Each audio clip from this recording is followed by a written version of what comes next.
चलो ग्रेविटेशन के ऊपर कुछ प्रॉब्लम्स को अटेम्प्ट कर लेते हैं। सबसे पहला क्वेश्चन ये तुम्हारे स्क्रीन पे है, देखो इसको अपने आप अटेम्प्ट करो और चेक करो क्या आंसर आता है।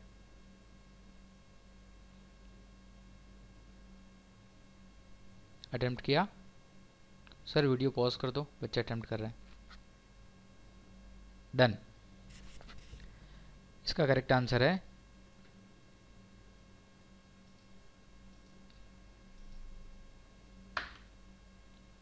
ए। कैसे सॉल्व किया? सिंपली इसका आंसर आएगा GME/RE²।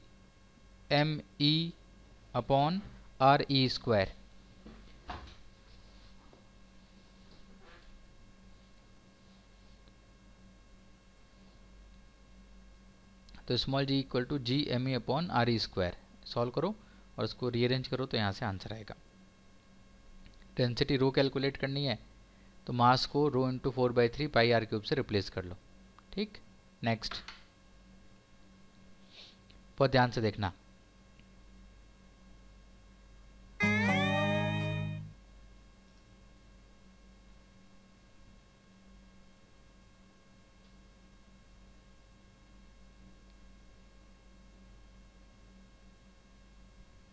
देख रहे हो? देखो इसमें एक सेंटर पे मास कैपिटल M है और 2 पॉइंट मास हैं M और M, सभी का centre of mass capital M पे है। ये ट्रिपल स्टार सिस्टम हो गया। अब ये इसके चारों तरफ दोनों mass small m capital M के around circular orbit radius r में रिवॉल्व कर रहे हैं। तुमसे पूछा है टाइम पीरियड क्या होगा। तो सिंपली स्मॉल m के ऊपर जो भी इनवर्ड्स पुल आने वाला है दोनों स्मॉल m के ऊपर, वो इन दोनों के अलग अलग mv² r के इक्वल होगा। वहाँ से अपन इन दोनों की स्पीड v कैलकुलेट कर सकते हैं और एक बार v का आंसर आ गया तो अपन बोल सकते हैं कि 2πr/v equal to time period t। 2πr/स्पीड v equal to time period t। पर किसी भी मास m के ऊपर, जैसे ये वाला मास m देखें तो इसके ऊपर दो पुल आएंगे, एक कैपिटल M का पुल आएगा और एक स्मॉल m का पुल आएगा। दोनों का पुल इसके ऊपर आने वाला है। इस स्मॉल m मास के ऊपर दो इनवर्ट्स पुल आएंगे और दोनों टुवर्ड्स सेंटर आएंगे, एक कैपिटल M का और एक स्मॉल m का। और हमेशा ये डायमेट्रिकली अपोजिट स्टेट में रहने वाले हैं, इसलिए हर वक्त स्मॉल m का पुल स्मॉल m के ऊपर टुवर्ड सेंटर होगा और कैपिटल M का पुल भी स्मॉल m के ऊपर टुवर्ड सेंटर होगा।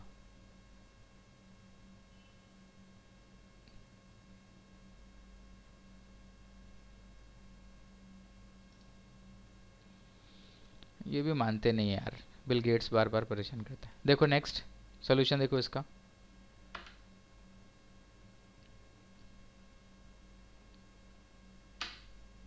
ये स्मॉल m के ऊपर दो फोर्स आ गए हैं, एक में रेडियस r है, डिस्टेंस r है, दूसरे में 2r डायमीट्रिकल अपोजिट पॉइंट पर है तो 2r कंसिडर करना। v आ गया तो 2πr/v equal to time period.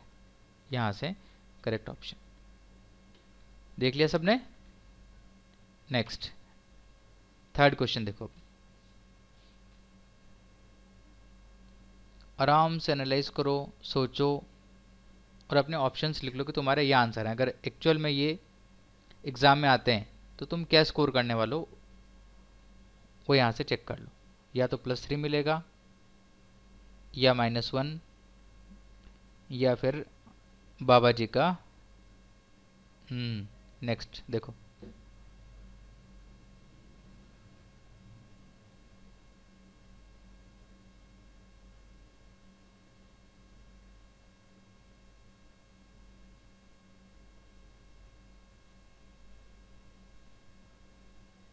Done. ठीक है, अब इसका अपन सोल्यूशन देखते हैं। अगर बच्चों की डिमांड हो तो सर इसको पॉज कर देना, नहीं तो अपन आगे बढ़ रहे हैं। Uh, gravitational field and potential both are 0 at the centre of shell. देखो यहाँ पर कैपिटल M शेल की वजह से जो फील्ड आएगी वो 0 आएगी, लेकिन कैपिटल M की फील्ड अंदर यहाँ पर आएगी और कितनी आएगी? -GM/2a का स्क्वायर। यहाँ पर इंडक्शन टाइप के इफेक्ट्स नहीं होते हैं जो इलेक्ट्रोस्टैटिक्स में होते हैं, इसलिए यहाँ पर ग्रेविटेशनल फील्ड शेल के अंदर आएगी।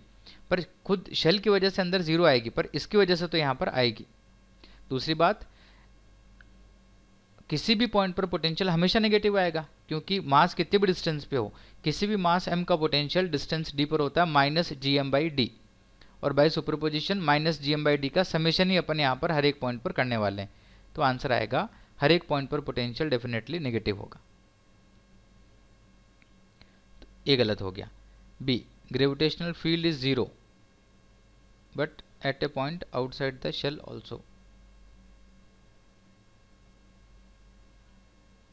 शेल के अंदर फील्ड 0 नहीं है, लेकिन आउटसाइड एक पॉइंट ऐसा मिल सकता है जहां पर अपने को फील्ड 0 दिखे, और वो पॉइंट क्या आएगा? वो पॉइंट इनफैक्ट ठीक सरफेस के ऊपर आएगा, क्योंकि इसकी वजह से जो फील्ड आएगी यहाँ पर वो आएगी माइनस gm/a², और इसकी वजह से भी आंसर आएगा minus gm/a²।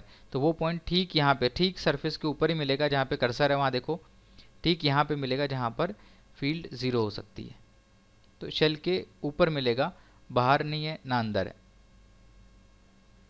Inside the shell gravitational field alone is 0, गलत है।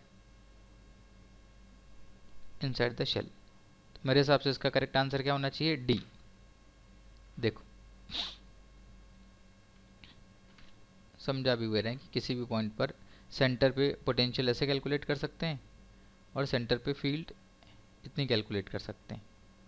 और एक रैंडम पॉइंट पी ले लो, तो रैंडम पॉइंट पी पर पोटेंशियल क्या आएगा?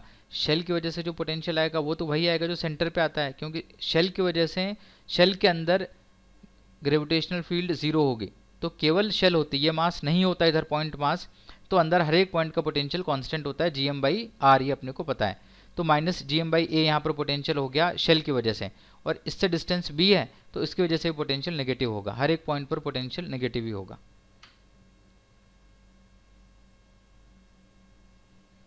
और पॉइंट P पर आउटसाइड मास m की वजह से फील्ड होगी, इनसाइड की वजह से शेल की वजह से फील्ड 0 होगी। डन। नेक्स्ट, इसका आंसर दिख ही गया तुम्हें, कोई बात नहीं, सॉल्व करो, चेक करो, आंसर देखो इसका।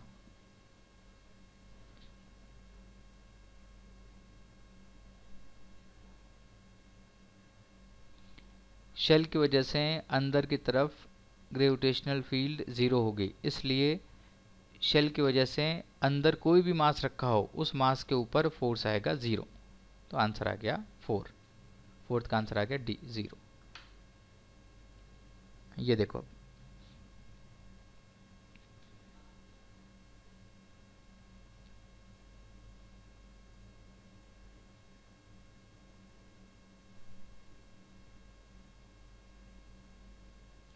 Eight a distance r/2 from the centre of earth, from the centre of earth, वहाँ से r/2 पे रखा हुआ है, तो वहाँ पर g की वैल्यू क्या होगी? तो आंसर क्या था? g into 1 minus x/r। x कितना डेप्थ में गया, तो r/2 डेप्थ में गया, r/2 अपॉन r1/2, तो g/2 आंसर ऐसा कुछ आना चाहिए यहाँ पर, direct formula application. g equal to g into x/r, और x का मतलब क्या है? डिस्टेंस फ्रॉम द सेंटर, और डिस्टेंस फ्रॉम द सरफेस लिखेंगे तो x को रिप्लेस करेंगे r माइनस एच, जितना अंदर गए, तो वहाँ से 1 माइनस एच अपॉन आर आएगा, या उसी को डिस्टेंस फ्रॉम द सेंटर में कन्वर्ट कर लें तो फार्मूला होता है x/r। g/2 आंसर, इजी था। नेक्स्ट,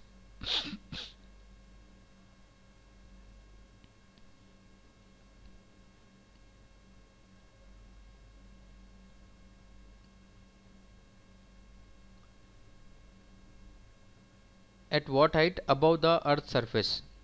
तो अबव द सरफेस जी का फार्मूला क्या होता है? जी का फार्मूला होता है gme upon re plus H का square, gme divided by in bracket re plus H का whole square.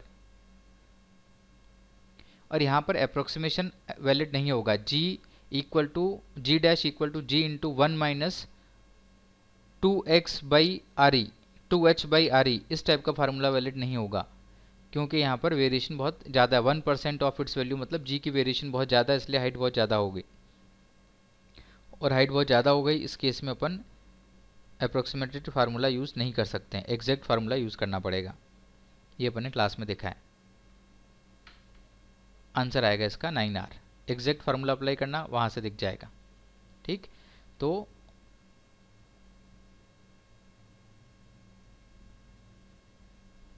fall to 1% of its value means 0.1 G चाहिए अपने को, इतना बचना चाहिए। तो 0.1 G यानी G/10 चाहिए अपने को, नो G/100 चाहिए अपने को। 0.01 G 1% ऑफ मैक्सिमम वैल्यू। तो फाइनली ये 1% हो गया, यानी G/100 हो गया है। तो G/100 equal to GME upon RE plus H का स्क्वायर, और स्मॉल जी की वैल्यू उस साइड में तुम रख सकते हो GME अपॉन RE स्क्वायर। थोड़ा रीअरेंज करो, सिंप्लीफाई करो, ध्यान से देखो तो आंसर ऐसा आना चाहिए।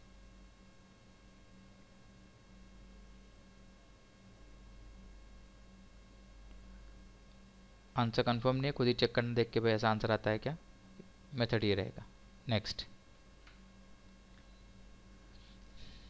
इसको देखो,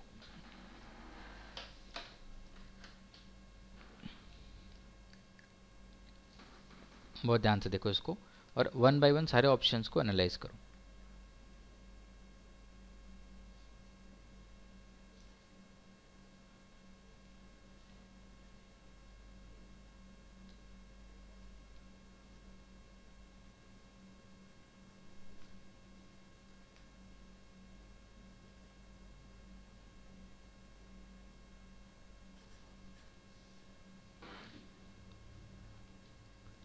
डन। अब देखो ए पार्ट, करेक्ट स्टेटमेंट टिक करना है। Gravitational potential can never be positive, correct है। जनरली इन सब केसेस में इन्फिनिटी को अपन रेफरेंस मानते हैं, और जो भी मास होगा उस मास की वजह से हर एक पॉइंट पर पोटेंशियल आएगा -gm/डिस्टेंस, तो नेगेटिव होगा potential. A is correct. B, two particles can never be in equilibrium under the action of their mutual gravitational force, correct. दोनों के ऊपर ही फोर्स कैसा आएगा, अट्रैक्टिव आएगा, दोनों पास पास में आना स्टार्ट कर देंगे, तो इक्विलिब्रियम में पॉसिबल नहीं है।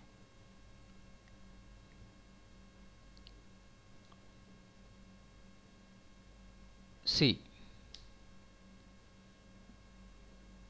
measured by spring balance is more at midnight than that at noon, ये तो करेक्ट लग रहा है, पर आगे बढ़ो।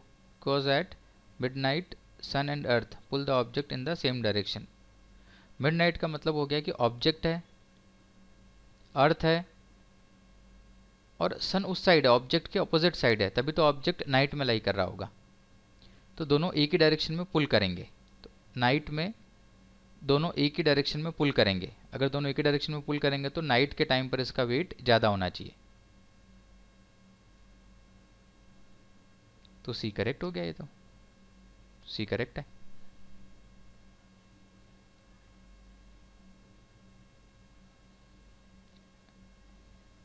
समझ आ गया। एक स्प्रिंग बैलेंस है और उससे अपन मास को हैंग कर देते हैं, तो उसके ऊपर जितना पुलिंग फोर्स आएगा अर्थ की तरफ एक तरह से, उतनी स्प्रिंग खींचेगी।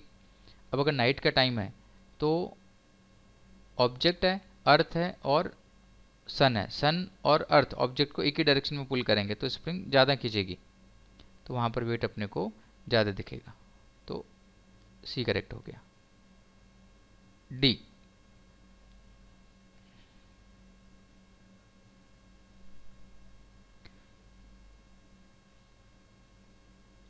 हर वो सैटेलाइट जिसका टाइम पीरियड 24 घंटे है, हर वो सैटेलाइट जिसका टाइम पीरियड 24 घंटे है वो जियो स्टेशनरी हो, इस बात की कोई गारंटी नहीं है। जियो स्टेशनरी सैटेलाइट होने के लिए उसको इक्वेटर के प्लेन में होना चाहिए और उसका रोटेशन अर्थ की डायरेक्शन में होना चाहिए। अगर वो इक्वेटर के प्लेन में है और उसका रोटेशन अर्थ के रोटेशन के अपोजिट डायरेक्शन में है, तब भी उसको अपन जियो स्टेशनरी सैटेलाइट नहीं बोल सकते हैं। तो 24 घंटे टाइम पीरियड होने भर से कोई भी सैटेलाइट जियो स्टेशनरी नहीं हो जाता है। मान लो कोई पोल वाले प्लेन में घूम रहा है तो उसका भी टाइम पीरियड 24 आवर्स मैनेज किया जा सकता है, या किसी भी डायमेट्रिकल प्लेन में अगर कोई सैटेलाइट रिवॉल्व करता है तो उसका टाइम पीरियड 24 घंटे मैनेज किया जा सकता है। तो जियो स्टेशनरी सैटेलाइट होने के लिए उसको इक्वेटर के प्लेन में होना चाहिए और उसका सेंस ऑफ रोटेशन अर्थ की डायरेक्शन में होना चाहिए और उसका टाइम पीरियड 24 आवर्स होना चाहिए। ये बेसिक कंडीशन है, इसलिए डी यहाँ पर इनकरेक्ट है। देखते हैं आंसर क्या है।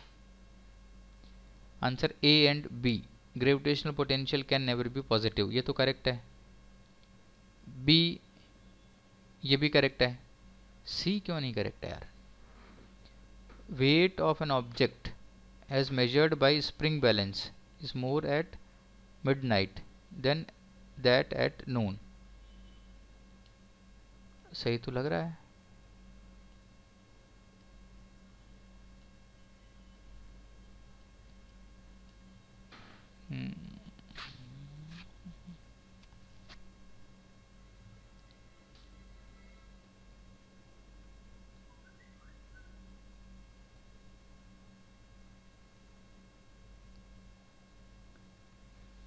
कोई इसका आंसर देना चाहेगा भाई? Correct answer A B, C correct क्यों नहीं है?